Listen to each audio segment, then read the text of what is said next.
Hi everyone, so today we're going to be talking about the power of language in the animal rights movement and why we should be calling it an animal holocaust and using the correct terminology to describe the atrocities that animals are subjected to, specifically in the meat, dairy and egg industries and other industries that abuse and exploit non-human animals.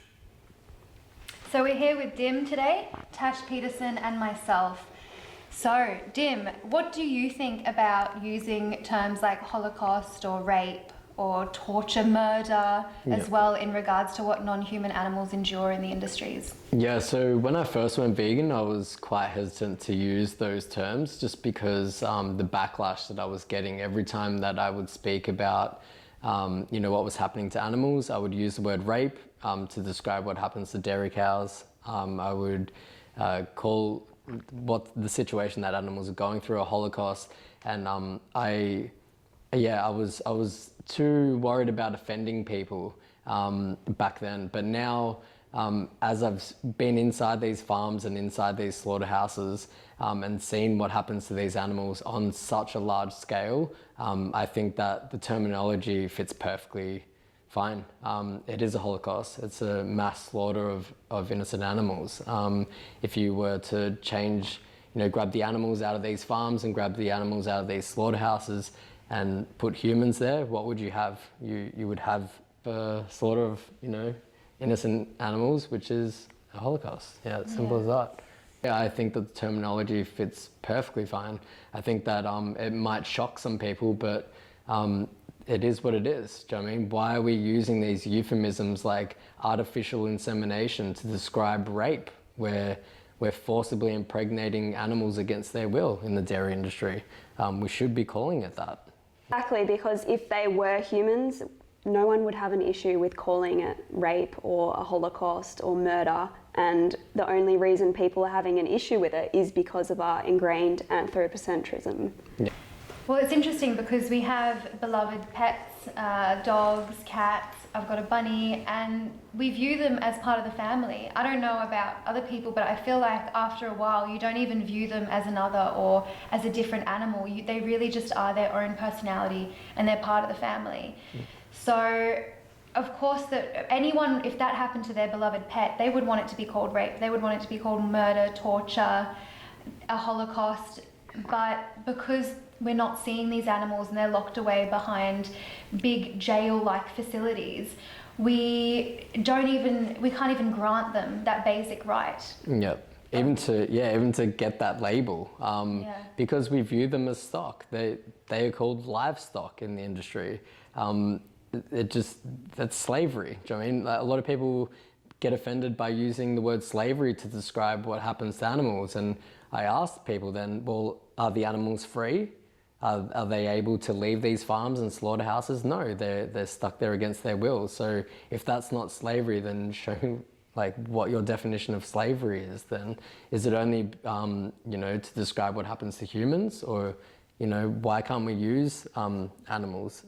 Because animals aren't even considered victims in our society. Do you know what I mean? We've abused them to such an extent that people go to the supermarket and see their dead bodies there and don't even work out that there are Holocaust victims in these packages. Yeah. If we were brought up in a society where we were breeding humans for consumption on a mass scale, and it was normalized and it reiterated that it was fine to do it, and we had pictures of these happy humans on pictures and were told from day dot that it was fine and brainwashed into that belief, it would be the same reaction. People would be fine with it. They would defend it, especially if they were used to consuming that flesh. Yep. And these animals, they're like children. They are just like little kids as well, and yet we do this to them. They're incredibly innocent and incredibly defenseless. And if we grew up in a society that didn't do this and we heard of somebody doing it, we would be absolutely appalled. Yep. Yeah, so a lot of vegans would argue that using terminology like slaughter and artificial insemination is enough to describe what is happening, because they believe using this terminology is offensive to victims that have experienced rape, abuse, a Holocaust. What would you say to that? Well, I'd say that those people that have experienced those things, if anything, should be able to understand perhaps what the feeling is like, to know what it is like to go through that. I would have thought, if anything, they would be able to apply that to these non-human animals.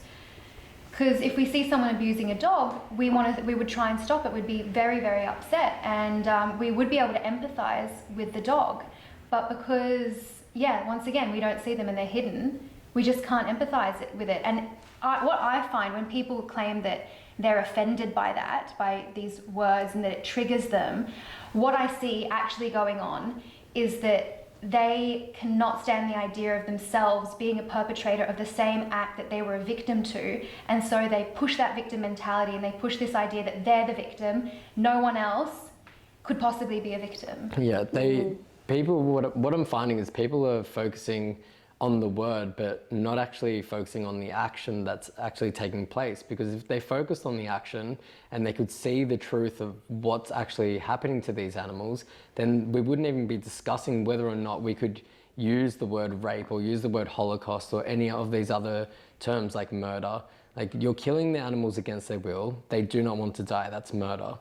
That it doesn't matter whether it's towards a dog, a cat, a pig, a cow, a chicken, doesn't matter, a human, you're killing someone against their will.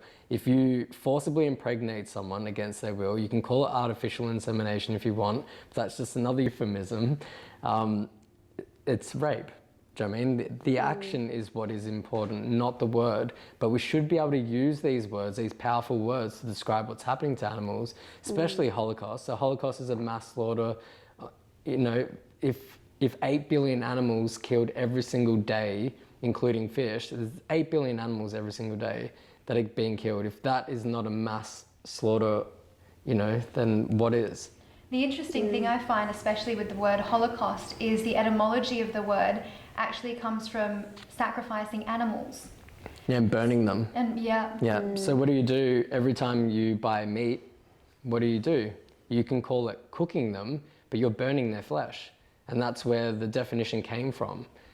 Before the Jewish Holocaust, there were many other Holocausts, including the Armenian Holocaust. So I don't understand why people keep going back to the Jewish Holocaust. And I think it's because of the education system. You know, we learn about the Holocaust in school and how horrible it was. And then we have a barbecue sausage, you know, sizzle at school while we're, you know, creating another Holocaust for the animals. The animal Holocaust is the longest standing Holocaust known to human existence, you know what I mean? And the biggest one. So yeah, I think that we should be using that terminology, sure. And it sparks up a conversation as well. Do you know what I mean? If people say, you know, you can't use the word Holocaust, ask, well, why? Why can't we? We used it before the Jewish Holocaust, and we've used it after that time as well, and it's because they don't view the victims. They don't view animals as victims. Exactly, and people that do argue that we should just be saying slaughter because it's still describing what is happening, it's nowhere near as impactful, and it's not truly describing the abuse, murder and torture and Holocaust that is occurring to these non-humans. So it is incredibly powerful to be using this language to describe the atrocities that are happening to animals. And I've recently become more aware of my language, especially in my activism. And for example, one of my recent protests, I went into protesting against the fishing industry in a restaurant. And I used the terminology saying that there is a fish holocaust happening, and it was printed in the headlines on international media, and it's sparking such an important conversation.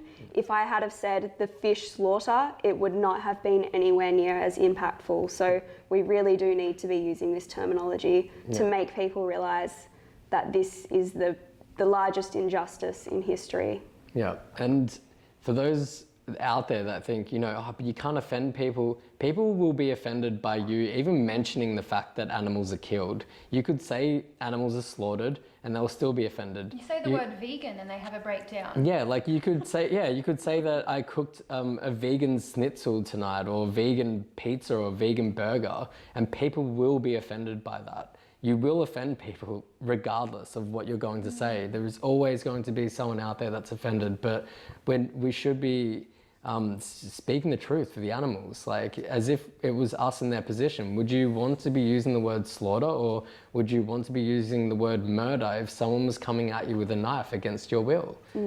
That's how I view it. I don't care what other people think of the words. I speak for the animals as if it was me in their position. So that's how I would want to be spoken for.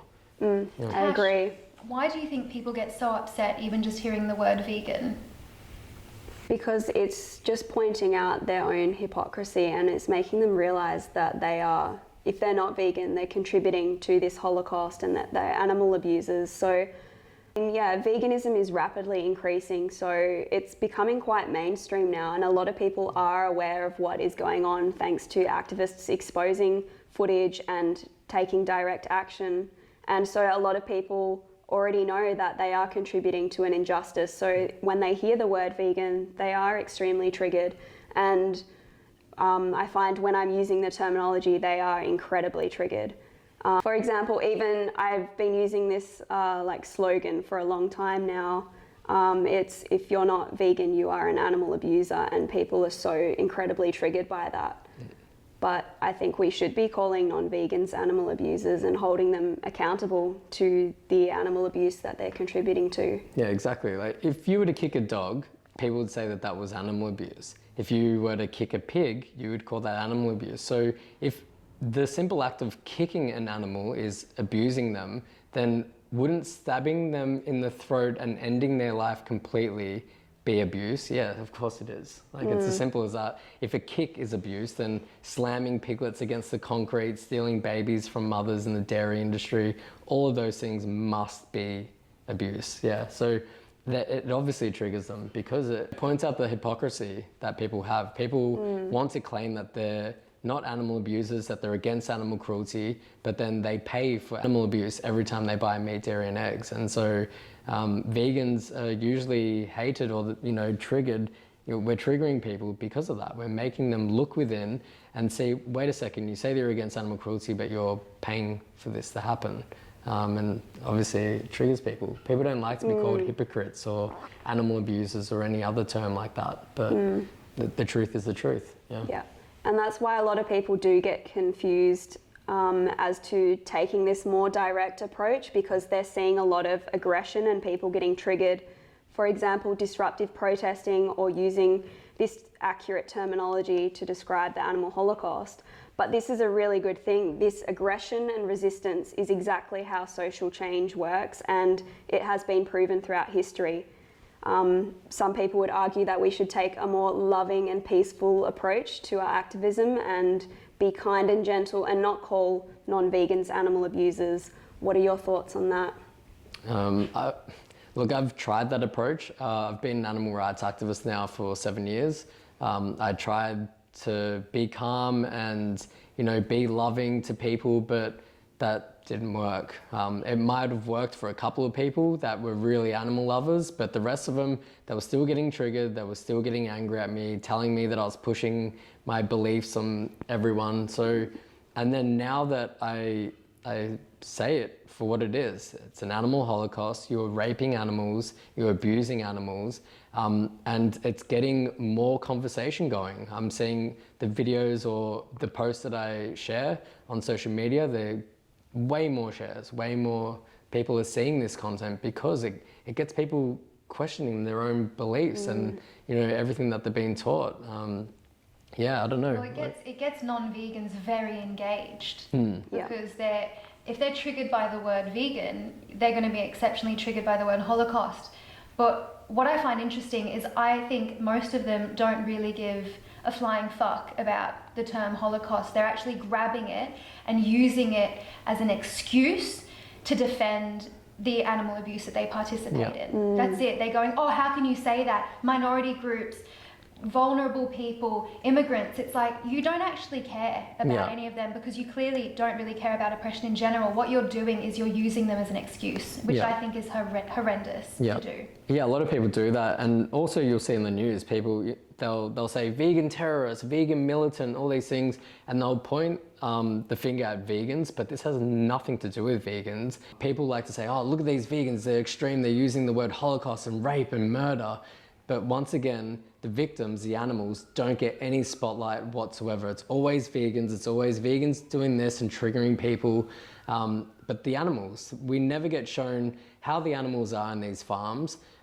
They always say, oh, this might be graphic content or graphic footage, you know, warning graphic footage if they ever show anything to do with animals inside farms. But you'll never see an animal having their throat slit on the news or anywhere.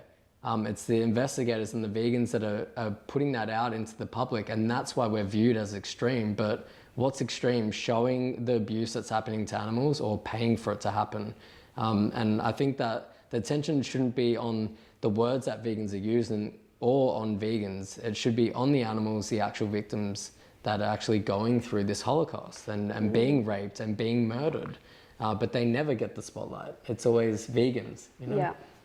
Well, it's interesting that you'd say that the media uses words like terrorist, extremist, militants, and yet we're targeted for the use of terminology. Yeah, yeah. Are we really terrorists for wanting to protect animals and be compassionate to those that can't defend themselves? Does that sound like a terrorist to you? Or does, you know, grouping these animals in the hundreds of thousands and murdering them against their will, raping them, creating a Holocaust, that sounds like the act of a terrorist, not the people trying to stop that. Exactly. Yeah. And language really shapes the way people think. So I've thought about this for years now with my modelling work and the terms that I've noticed being used in the modelling world. So I've sort of thought about the fact that language is very powerful and does have psychological impact because it really shapes the way we see things. So when we're using euphemisms all the time to describe the atrocities that are happening to animals, it starts to shape the way we see things as well. So we need to break that down and we need to say, no, we need to, in our minds and when we speak, we need to use words that accurately reflect it. And to be honest, I don't think there's any word that accurately reflects what's going on at the moment. There's nothing that's even comparable to it. To any degree. Yeah, like if we killed humans at the rate that we kill animals, we wouldn't even be here for 24 hours. That's what's scary about how many animals we're killing. We're killing 8 billion animals every single day. If that isn't a Holocaust, then show me what is then.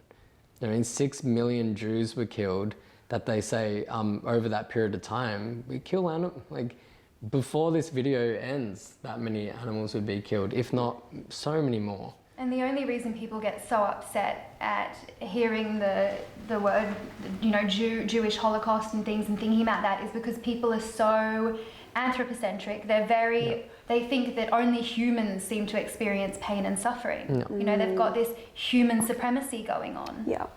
And as you were just explaining, like how it's like language shapes the way you think, it almost makes me think like, using the euphemisms and like just saying slaughter, etc., allows people to remain in their own ignorance, in a sense. If vegans and activists continue to not use this terminology, we're allowing people to remain in their own ignorance because they won't be as shocked, like, oh, I'm contributing to animal abuse, rape, Holocaust, etc. Well, how are you going to break them out of the cult?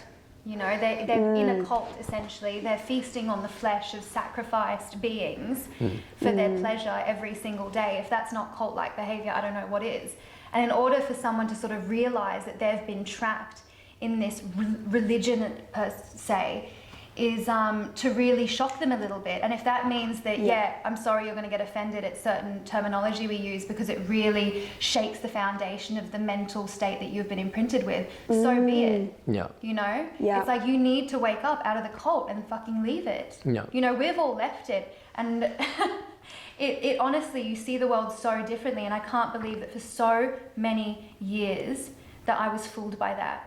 You know, I used to be quite into atheism and all that, and I really thought it was bizarre how people were in religions and they were really vehemently set in religions. But then I realised so was I. I had spent the majority of my life in a cult. In the death cult. In a death cult. And then I woke up from it and it was like, holy crap, I've been lied to my entire life. So I'm sorry, we're going to use words. We're going to help break you out of the brainwashing that you've been subject to. Very well said.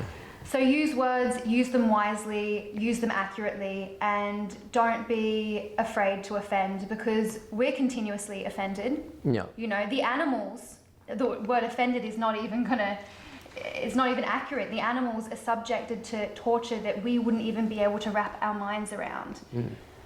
So use words and don't be afraid to do so. Exactly. Like if someone was abusing a woman, you would call it abuse. I don't understand. And it's like a man getting offended by that and saying, hey, you can't call me an abuser. And it's like, but you're beating your wife. You're an abuser. Imagine people caring about what that man is saying. Oh, but they called me an abuser. But it's like, you are an abuser. Imagine people caring more about that word than the fact that this man is beating his wife. This is what's happening now with people saying, oh, but you can't say that non-vegans are animal abusers. It's like, but you're abusing animals. Like, I'm just explaining what's actually happening so that you can wake up and realize that you're not just going to the supermarket and picking up this neatly packaged animal. You're paying for animal abuse every time you do that. And so it will wake people up. Otherwise, you'll just keep reaching for the same animals that you always pick up. You know? Exactly, yeah. If we're not using this terminology, we're allowing society to remain in ignorance, because if we're not saying that animals are raped and that non-vegans are animal abusers and that animals are enslaved and a Holocaust is occurring, people will remain in ignorance and we will not see animal liberation. We won't see people going vegan. We need to be using this language. Yeah. And I hope this video has inspired you to use this language, because it is a huge injustice to the non-human animals who are subjected to rape, abuse, torture, enslavement, and a Holocaust if you're not using that terminology. Yeah. You are oppressing them if you're not using that terminology. Well said. Yeah. Yeah, nice way to end it. Yeah. Yeah.